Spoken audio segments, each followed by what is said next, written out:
Good morning from Lake DeGray, which looks pretty gray because it rained almost all night last night. I packed up the tent.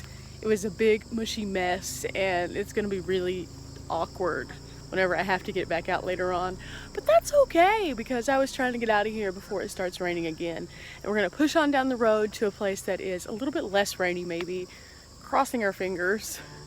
But I went ahead and washed my hair, got kind of together. I'm gonna go find some coffee, then put the rest of me together, and then we'll try again from there. So let's go.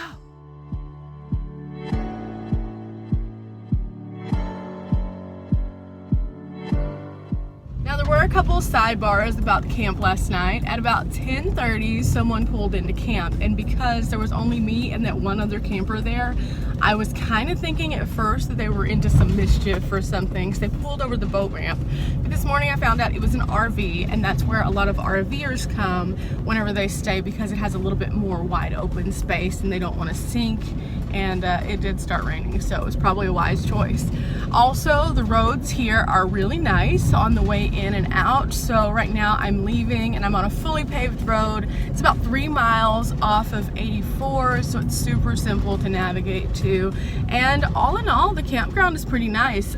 Short of not having good cellular service and the bathrooms being really sketchy, like I would not choose to go in those bathrooms if I didn't have to.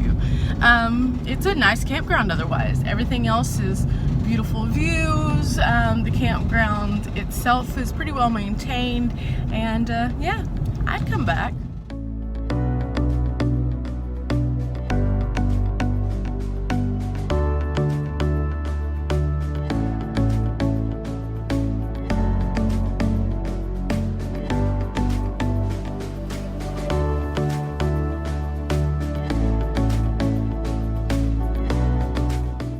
Best part about driving places is that you find these things that you would never find if you were flying. So I was on my way to Pine Bluff and I saw this little turnout sign, and it goes to a place called Jenkins Ferry State Park. This isn't something that would have popped up on any of my radars because it doesn't have camping or anything like that. So it was just a really cool place to check out. Come to find out, this is actually a part of the Civil War trail that comes through this part of Arkansas where a lot of the battles were fought. So I stopped by. They have some really interesting information about the battles that were fought here. So I'm gonna check those out and then see what else this park has to offer.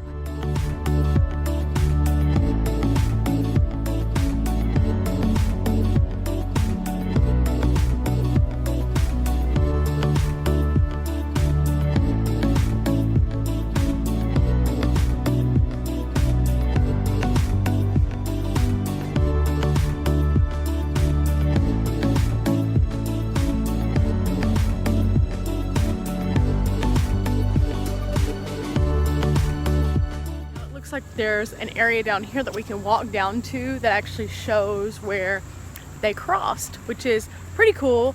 It's crazy to think that at one point in time there wasn't a bridge over every body of water like there is now.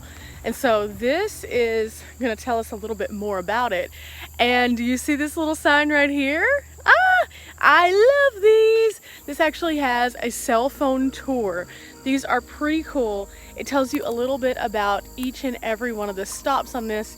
So I can actually call up the number on here and it will tell me about this particular stop on Jenkins Ferry. So I'm gonna check that out also. And wow, the moving water is kind of interesting over here. Yeah.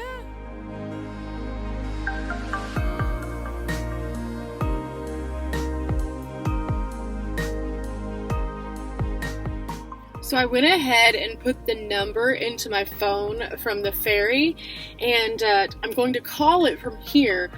Let's see. Powered by Oxbow. Enter your stop number now, or press *0 to leave us your feedback. We're at stop 16. You've reached the Arkansas Historic Preservation Program's Civil War audio tour for Jenkins Ferry. General Frederick Steele's Union Army marched south from Little Rock on March 23rd, 1864. So that's how that works. It's pretty simple. All you need is a cell phone and a little bit of service. Most of the National Historic Sites do utilize this, so you can always inquire if there is a mobile tour.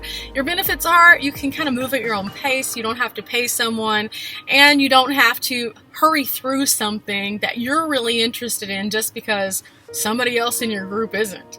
Now, I personally love historic sites because I feel like they teach you a lot about the past, and then you can learn how to make a better tomorrow by not repeating the same mistakes. So I encourage you to check these out. I am so happy that I didn't fly, because if I would have flown, I would have never found this place.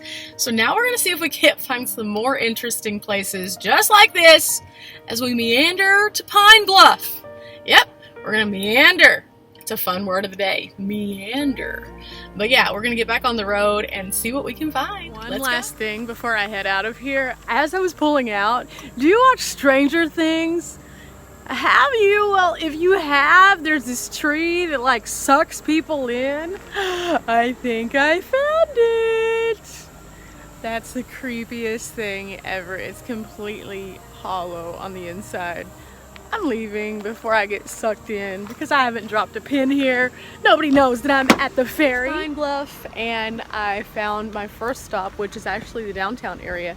They have tons of these murals. So they're pretty aged, but they tell the story of Pine Bluff. So I'm gonna get some pictures of those and see how many of them I can find. It's a Sunday, so it's not crowded. There's no traffic down here. And it's kind of like a ghost town, which is kind of creepy, but that's okay. So let's go check out some murals.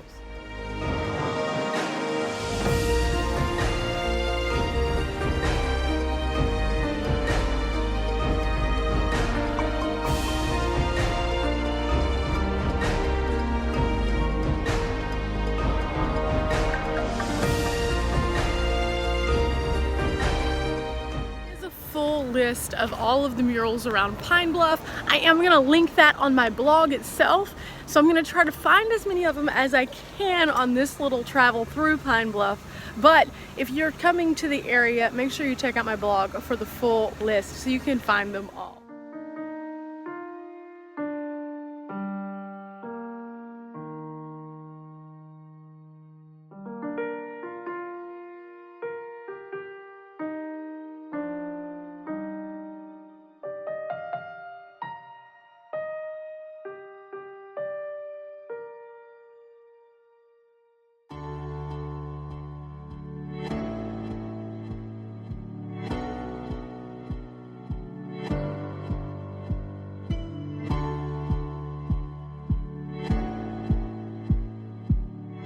All the ones that we have found so far have been just driving down Main Street. You can see them. There's little pull-offs like this little parking lot or 2-hour parking at the last couple. So there's lots of places, or you can just get out and walk around downtown. It's kind of up to you. Now, again, it's Sunday, so there's no one out here. So this is a perfect time to come and sightsee. So check them out. Let's go see if we can find any more, and then we're off to our next stop.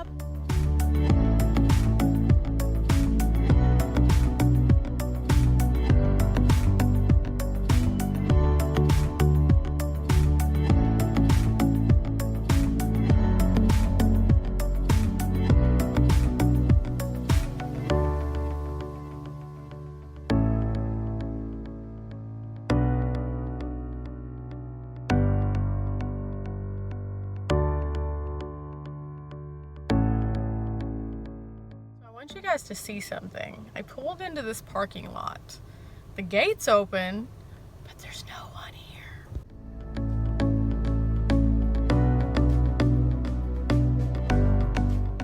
After seeing that no one was here, I thought it was a little strange because this place is pretty cool. And so I looked it up again on the internet, and guess what, guys? It's not open till 1 o'clock. It's only 10 o'clock. So while I am proud of myself for making record time, and I'm happy that I came through Pine Bluff because I got to see the historic downtown and all of the murals, which tell a really interesting story about the community itself, I'm not gonna get to make this stop today to the Delta River Nature Center. I kind of wanted to because I think it's really fascinating and they have this really neat walkthrough. However, I'm going to use this as a positive. I hate snakes! And they have snakes. So I'm just gonna say this is the world and the universe and everything else telling me this was not a good stop for me. So I'm gonna head on out to my next stop and see if we can't find anything in between here and there. Maybe some coffee will magically happen. That would be great. So I'm going to get my directions going and leave Pine Bluff. Yet another misadventure for the Bunny Blog.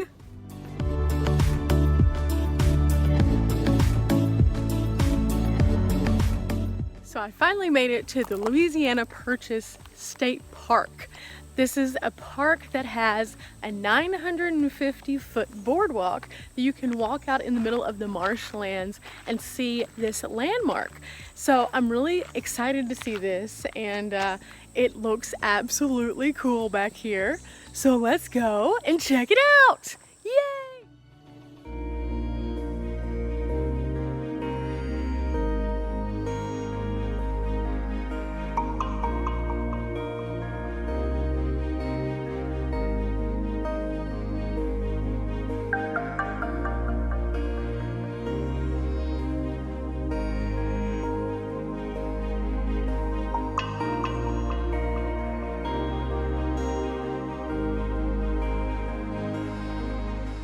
Makes me really upset that there's this amazing property and it's so well put together, and then see that right over there?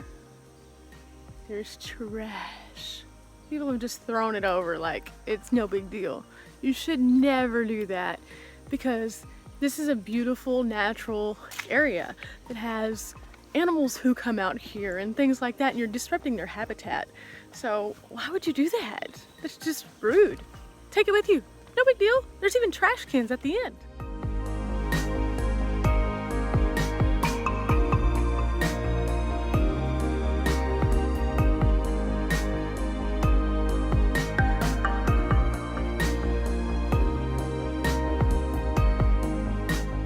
I got down to the end of the boardwalk, there's the stone right over here, and I learned something. These huge trees, a lot of them are hollow at the stump. So whenever you get up close to them, they look like they just are missing huge chunks of the stump itself. So like this one right here, look at it, it's hollow. It's crazy. But let's look at this stone. This is why we're here. This is part of Louisiana Purchase.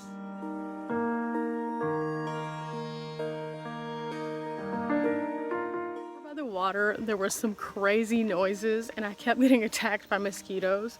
I'm gonna get some really cool shots of this and post them onto my website. So whenever you get a chance, check out bunnyplayshere.com. And after I finish up, I'm gonna go back to the car. It's almost creepy quiet minus the bugs out here. It's weird. You can even hear the leaves fall.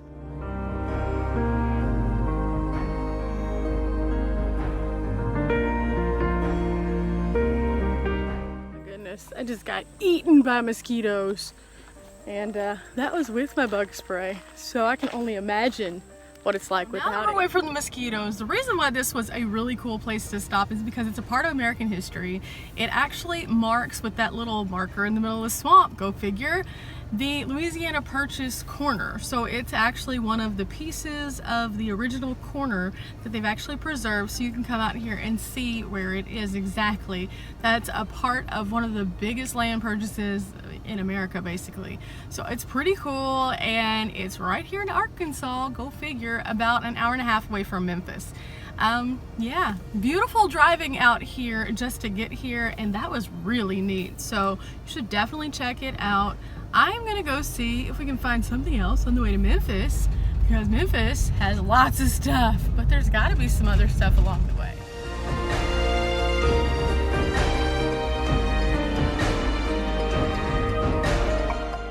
I'm about to get on 40 and head toward Memphis, but I needed enough gas to get me to Memphis. I would have filled up, but gas is like 20 cents more per gallon than it is in Memphis, probably because it's right by 40. So I'm gonna go ahead and do 10 bucks here. I got some coffee.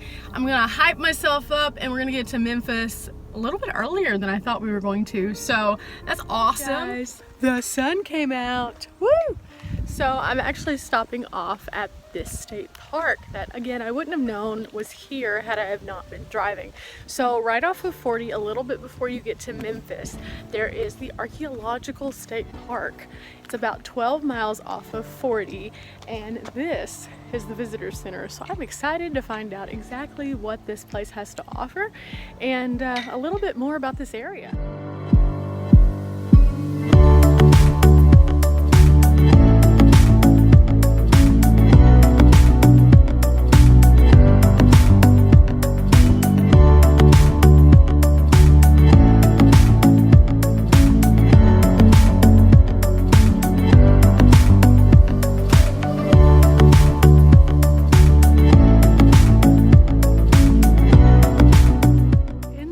Everything is completely free. There's a 12-minute video, and then there's a museum.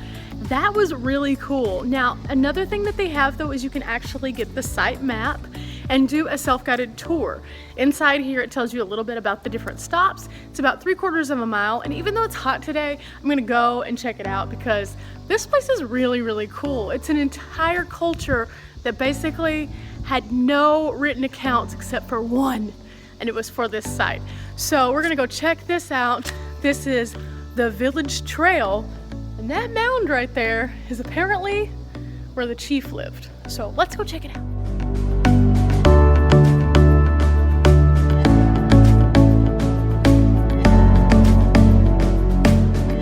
What makes this tribe a little different than any of the others in form of defense is, do you see this low-lying area that we just crossed over the bridge? That was actually a moat, like a real-life moat. They dug that out and channeled the waters of the river through it to help protect their civilization. And if you can see on the map, it shows that it encompassed the entire civilization to keep them nice and safe. So it's pretty cool. It's a little different. They also used a barrier that was created from large poles, and it had mud and adobe kind of material on it, and what that would do is actually keep things from passing through the poles. So it's kind of like a brick and mortar system, kind of. Anyway, we're going to continue on. This remains of the old Parkin Cemetery. It was the original cemetery. In 1927 they had a really bad flood, and most of the people were then relocated across the street kind of to the newer cemetery, which was a little bit more elevated. Now, one of the things they were able to establish through the cemetery was that for a good chunk of time people were buried through segregation lines, so it wasn't a blended cemetery. Other things that they were able to tell were that this was in fact the oldest cemetery in this area, thus making it the first one. So that's kind of neat that they've actually kept that as a portion of the history of this particular area and kept it intact to honor those who were originally buried here. It's just a little something different, but at the same time it's part of this entire loop of history that doesn't look like much more than a field, but once you get here and actually read about it, there's a lot to it. We're crossing over this bridge and actually going to the one-room schoolhouse. Originally this entire area was bought for the sawmill workers, and they actually had their kids go to school here. The company that they worked for constructed this, and it was an African-American school. So we're gonna go check it out and see what it looks like. It's not very big, but that was the entire school right there.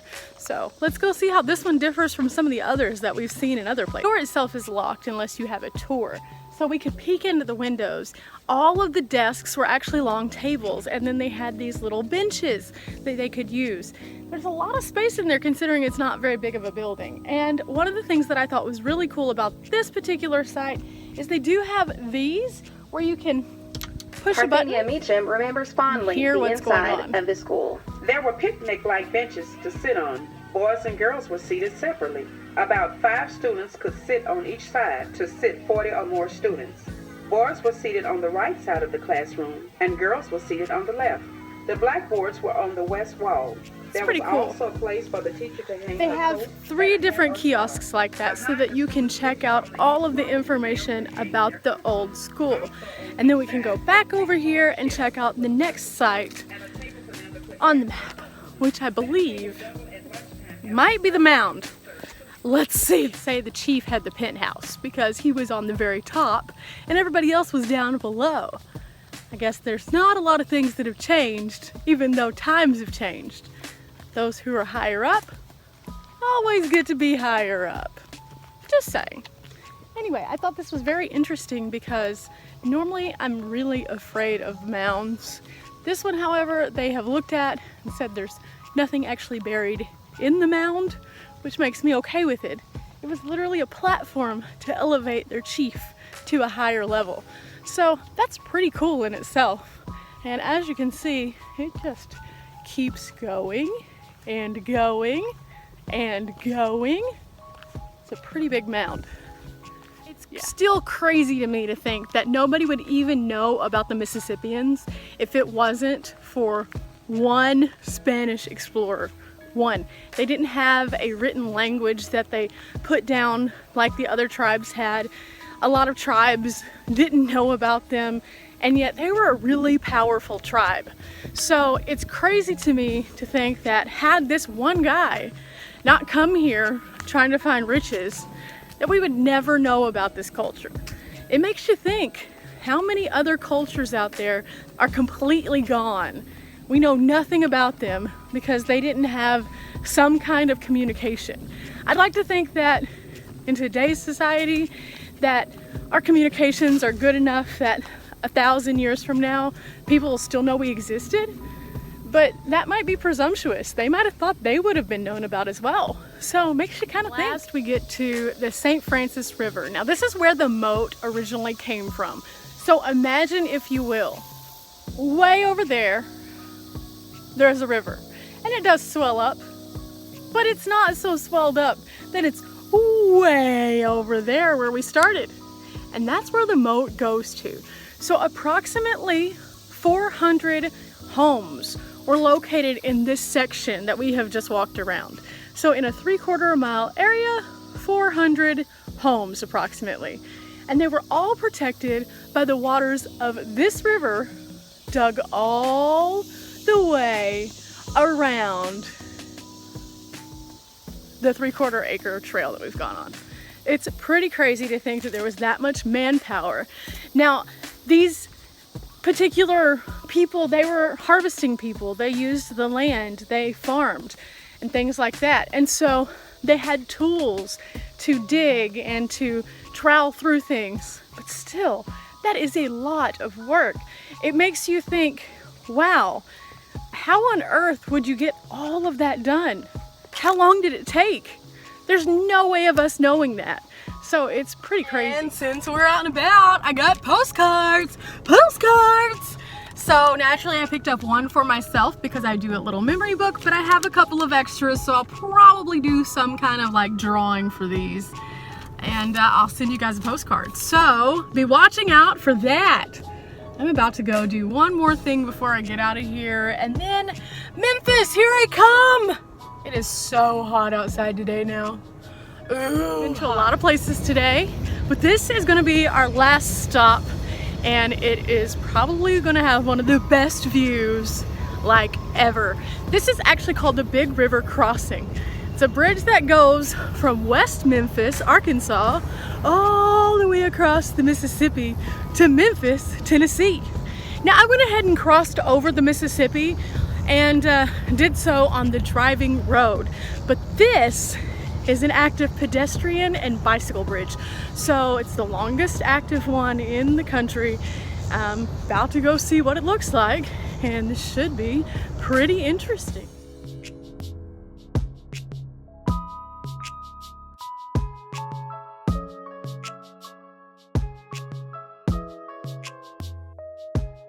Pretty cool because you have a huge wide pathway for bikers and for people who are walking. And right over here is Memphis, and there's the Mississippi, and there's West Memphis that way. So it's pretty cool. By far one of my favorite views of the Mississippi. So look at the bridges. So neat. And we are right next to a railroad track also. So right here you can actually see where the trains go through still. So that's kind of cool. Just in case you need some assistance, there's an emergency station about halfway across. You can always click one of those if you question about the safety of the bridge itself other than the emergency station. They also have these little monitoring cameras that are above some of the lights. You can see one back there. So they're watching you. Big Brother is always watching. So they want to make sure that you're safe though. So that is always a plus. Now we're getting to the point where it has a little turnout, and I think that means that we're at the halfway point. This thing is huge and long, so we're about to get the perfect view of the Mississippi at the state line. So here we are, right here, state line. It's marked right here also. I can stand in 2 places at once, so I think I will. How's that? Yeah, there we go.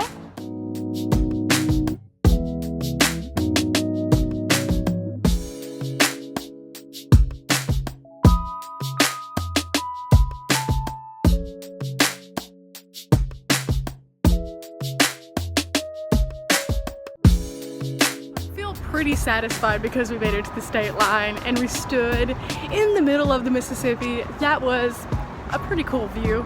You never get to stand in the middle of a river as big as the Mississippi, so I feel like I accomplished something. Now I'm gonna walk back down the trail and to the car, and tomorrow I'm going to explore Memphis. I'm gonna call it a night kind of early tonight, figure out where exactly it is that I decided that I wanted to stay, because I had a couple of options, and hope that I don't get hit by the rain again. So if you have liked today's adventure and all of the random stops along the way, please make sure you give me a thumbs up, make sure you hit the subscribe button, and again, leave any comments as to where you would like to see me go on future trips. Today has been a really amazing exploration day, and I feel so content. This is gonna be my backdrop of the evening, Memphis, Tennessee. So I'll see you guys tomorrow.